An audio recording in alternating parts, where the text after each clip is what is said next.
अस्सलामु अलैकुम वरहमतुल्लाहि वबरकातुहू। मोहतरम भाइयों, बुज़ुर्गों और दोस्तों, ये हमारा इस्लाह मुआशरा का 710वां सबक है। मोहतरम बुज़ुर्गों, चंद दिनों से सोशल मीडिया के ऊपर मुख्तलिफ़ शहरों में नमाज इस्तिस्का की अपील, जुमा के दिन फ़लानी जगह पे नमाज इस्तिस्का होगी, इतवार के दिन फ़लानी जगह पे नमाज इस्तिस्का होगी, और दूसरी तरफ मुल्क के मुख्तलिफ़ इलाक़ों में तूफ़ान आए हुए हैं। पूरा क्या पूरा सूबा बर्बाद हो चुका है। कई इलाक़े ऐसे हैं 2-2, 3-3 महीने से सूरज नहीं निकला है। और बाज़ इलाक़ों के अंदर ये सलाते इस्तिस्का की जो अपील हो रही है, इसकी वजह क्या है, इसका रीज़न क्या है, वहाँ क्यों सूखा पड़ा हुआ है। अब हमको अल्लाह के प्यारे नबी सल्लल्लाहु अलैहि वसल्लम की सीरत में और आपकी अहादीस में तलाश करना पड़ेगा। तो फरमाया, जिस ज़मीन पर ज़कात को रोक दिया जाता है, अल्लाह तबारक व तआला उस ज़मीन पर बारिशों को रोक देते हैं। मेरे मोहतरम बुज़ुर्गों, ये जितने इलाक़े जहाँ पे नमाज इस्तिस्का की अपील की जा रही है, मेरा प्रैक्टिकल वहाँ का सफ़र हुआ है। मैं वहाँ के देहात में अल्लाह के रास्ते में चला हूँ और मैं बिल्कुल अल्लाह के प्यारे नबी सल्लल्लाहु अलैहि वसल्लम की हदीस को अपनी आँखों से वहाँ पे देख रहा हूँ। मैंने देखा हूँ हमारा जो इंडियन इस्लाम है, हम लोग पूरे मुकम्मल अभी तक मुसलमान नहीं हुए। कुरान की वो जो आयत है, या अय्युहल्लज़ीना आमनु उदखुलू फिस्सिल्मि काफ़ा, अभी तक हमारा इस्लाम, हमारा ईमान मुकम्मल हुआ ही नहीं। हमारा अमल तो कुरान की उस आयत पर है जिसमें फरमाया अफ़तुमिनून बिबाज़िल किताबी व तकफ़ुरून बिबाज़, जो अपने नफ्स को अच्छा लगा उसको हमने ले लिया, और जो हमारे नफ्स के बरखिलाफ़ हमने उसको छोड़ दिया। यही सिचुएशन, यही कंडीशन उन सारे इलाक़ों की जहाँ बारिशें नहीं हो रही है। माशाअल्लाह मुसलमानों के सरों पे टोपियाँ, लंबे लंबे जुब्बे, कांधों पे रुमाल, दीन का शोरूम पूरी तरह से जिस्म के ऊपर आ चुका है। लेकिन अमली तौर पर देखोगे ज़कात की हवा भी नहीं लगी। दीन की बड़ी बड़ी बातें करने वाला, उसको पता ही नहीं है कि ज़कात के मसाइल क्या होते हैं और ज़कात किस तरीक़े से अदा करना चाहिए। इसीलिए मेरे मोहतरम बुज़ुर्गों, सुबह में मैंने एक मैसेज फेसबुक के ऊपर पोस्ट किया। मैंने कहा कि भाई हज़ारों दुआएं कर लो, 50 सलाते इस्तिस्का पढ़ लो, लेकिन अगर तुम ज़कात और उश्र नहीं अदा करोगे, क़यामत तक भी बारिश नहीं बरसेंगी। क्योंकि अल्लाह के नबी इस बीमारी का इलाज बता चुके हैं कि ज़कात को रोक दोगे तो बारिशें रुक जाएंगी। हमारे एक पढ़े लिखे साथी, सॉफ्टवेयर इंजीनियर, वो फ़िलहाल इंग्लैंड के सफ़र पर है। उन्होंने मेरी उस पोस्ट के नीचे कमेंट किया, मौलाना ये उश्र क्या है। मैंने कहा भाई, एक इंसान जिसको मैं इतना पढ़ा लिखा समझता हूँ, उसको आज तक उश्र पता नहीं है, तो उम्मत की कितनी बड़ी तादाद ऐसी होंगी जिनको अभी तक ज़कात और उश्र के मसाइल की हवा भी नहीं लगी होंगी। हालांकि आज मेरा सबक भेजने का इरादा नहीं था। मैं शिद्दत के बुखार में हूँ, मुझे खांसी भी है, मेरी तबीयत नासाज है। चूँकि यहाँ पे बारिश रुकने का नाम नहीं ले रही है, सूरज निकलने को तैयार नहीं, और ये रोज़ाना बारिश में भीगने की वजह से हाल ये हो चुका है। मैंने सोचा था आज पूरा दिन आराम करूँगा और कल इंशाअल्लाह अगर बशाशत महसूस हुई तबीयत में तो फिर सबक भेजूँगा। लेकिन उनके उस मुख्तसर कमेंट ने मुझे मजबूर किया आज का ये सबक भेजने के लिए। मैं बताता हूँ आप लोगों को वो क्या वजूहात है, वो क्या रीज़न्स है जिसकी वजह से ये बारिशें रुकी हुई है। हम लोगों ने दीनदारी किसे समझ लिया, एक तो शोरूम को सजाने को। ज़कात का हमारे पास में कोई हिसाब किताब नहीं है। अल्लाह के नाम पे खर्च करने को, आने वाली हर जमात को हम खाना खिला रहे हैं, हर जमात की दावत हो रही है। हम समझ रहे हैं कि मैं बहुत दीन के कामों में खर्च कर रहा हूँ, लेकिन साहिब निसाब बन चुके हैं, उसका एहसास भी नहीं है। कभी बैठकर अपने पूरे माल, अपनी पूरी दौलत अपने पूरे बैंक बैलेंस, अपने पूरे कैश, उसका हिसाब करके कभी हमने ज़कात अदा नहीं की। अंदाजे से ये मदरसे वाला आया उसको 500 रुपये, वो मदरसे वाला आया उसको 200 रुपये, वो पहचानत वाला मिल गया उसको सदक़े के तौर पे 1000 रुपये दे दिए और अपने दिल में ये समझ रहे हैं मैंने तो ज़कात अदा कर दी। इससे ज़कात नहीं अदा होती। इसीलिए आज हमारे ज़माने का ये सबसे बड़ा मसला है कि इंडियन इस्लाम पे जो अमल करने वाले हैं, चाहे वो किसी भी जमात से ताल्लुक़ रखने वाले रहो, उनके यहाँ पर ज़कात का निसाब पूरा गिन कर ज़कात निकालने का कोई एहतमाम नहीं है। हमारे हाजी साहब आने वाली हर जमात पे खर्च कर रहे हैं। हमारे जिम्मेदार साहब दीन के कामों में दिल खोल के खर्च कर रहे हैं, लेकिन ज़कात गिन कर एहतमाम से अदा करने को तैयार नहीं। उश्र का मसला हमारे उन साथी ने पूछा। अब मैंने प्रैक्टिकल देखा हूं, जो लोग दीन की बड़ी बड़ी बातें करने वाले, सुन्नतों का एहतमाम, मिसवाक का एहतमाम और प्लेट साफ करके खाने का एहतमाम और पाजामा और कुर्ता, रुमाल, टोपी, धिंगाना, ये छोटी छोटी बातों का एहतमाम, लेकिन जनाब के पास 10 एकड़ का मौसम्बी का मल्ला है, 5 एकड़ का अमरूद का बागीचा है, 50 एकड़ का आम का बागीचा है। अब साल में एक मर्तबा वो जो पैदावार हो रही है, हवा भी नहीं लगी कि भाई उसका उश्र निकालना पड़ेगा। उश्र किसे कहते हैं? शरीयत इस्लामिया के अंदर आपका खेत या आपका बागीचा जिसे आप बारिश के पानी से सींच रहे हो, या वो दरिया के किनारे है और उसको दरिया के पानी से इस्तेफादा मिल रहा है, तो ऐसे बागीचे, ऐसे खेत, उसकी जो भी पैदावार होगी उसका 10वां हिस्सा आपको अल्लाह के रास्ते में खर्च करना पड़ेगा।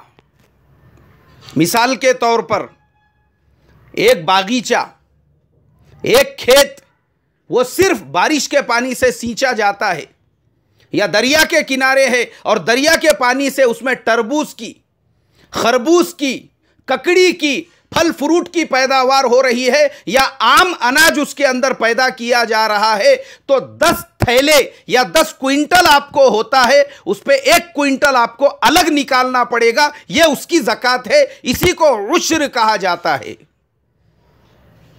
100 थैले हो गए तो आपको 10 थैले निकालना पड़ेंगे।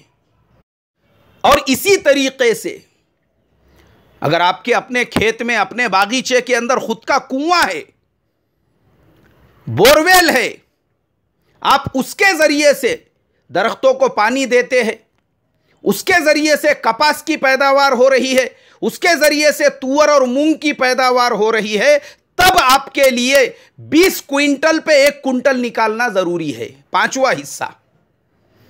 अब मेरे मोहतरम बुजुर्गों, हमारा इंडियन मुसलमान ये बेचारा, इसको 200-200 थैले जवारी, 200-200 थैले गेहूं, 200-200 थैले तुअर, 500-500 क्विंटल कपास हो रही है, इसको हवा भी नहीं लगी अभी तक ज़कात की। यह सिर्फ आने वाली हर जमात को खाना खिलाना, इसी को दीन समझ रहा है। यह अपने 100 थैलों में से 10 थैले अल्लाह का हिस्सा निकालने को तैयार नहीं। और बहुत सारे ऐसे जो इस सरजमीन पे अल्लाह का निज़ाम नाफिज करना चाहते हैं, बोले अल्लाह का निज़ाम, अल्लाह का निज़ाम, जिस सरजमीन पे अल्लाह का निज़ाम ना हो वहां पे सांस लेना भी हराम है। ऐसे ऐसे नमूनों से मिला हुआ हूं मैं। अरे पहले अपने खेत पे अल्लाह का निज़ाम नाफिज कर रहे, पहले खेत पे करना, तेरे खेत में जो पैदावार हो रही है उसका तू 10वां हिस्सा पहले निकाल, बाद में दुनिया में अल्लाह का निफाज नाफिज करना। चले ऐसे ऐसे नमूने मिलते ना। और जो लोग बुखारी की बातें करते हैं, बुखारी बुखारी बुखारी, इनको पूरी बुखारी के अंदर सिर्फ और सिर्फ रफे यदैन, आमीन बिल जहर और तरावी के 20 रकातों की ही हदीसें पता है, ये उश्र की हदीसें नहीं पता है, ज़कात के अहकाम की हदीसें नहीं पता है। इसलिए आप देखो हमारे यहां पे सिर्फ बुखारी की जब बातें निकलती है, ये 2-4 मसलों के अलावा मैंने आज तक किसी बुखारी की बात करने वाले को नहीं देखा उसने अपने खेत में से गिनकर पूरे एहतमाम के साथ उश्र निकाला हो, ज़कात अदा की हो। चूंकि हम सब चाहे किसी भी जमात और किसी भी मसलक के हो, है तो इंडियन मुसलमान। हम अपने नफ्स के लिए कुरान और हदीस का इस्तेमाल करते हैं और उस आयत का मिज़दाक अफतुमिनून बिबादिल किताबी व तकफुरून बिबाद। इसीलिए हमारे मुल्क का सबसे बड़ा अलमिया यह है, हमारे यहां पर वो नफल आमाल जिसका कयामत में हिसाब नहीं होगा उस पे मुनाज़रे हो रहे हैं। आमीन बिल जहर पे मुनाज़रा, तरावी की 20 रकात पे मुनाज़रा, रफ़ई यदैन पे मुनाज़रा, और दूसरी तरफ यहां पे ये ज़कात जिसका कुरान में हर जगह पे नमाज के साथ में जिक्र है, आज तक मैंने कभी उस पे मुनाज़रा नहीं देखा यार। इसीलिए अल्लाह तबारक व तआला ने उन इलाकों पर बारिशों को रोक दिया। ये जो बारिशें रुकी हुई है ये अजाब है, ये अजाब है, ये अल्लाह का अजाब है, अजाब।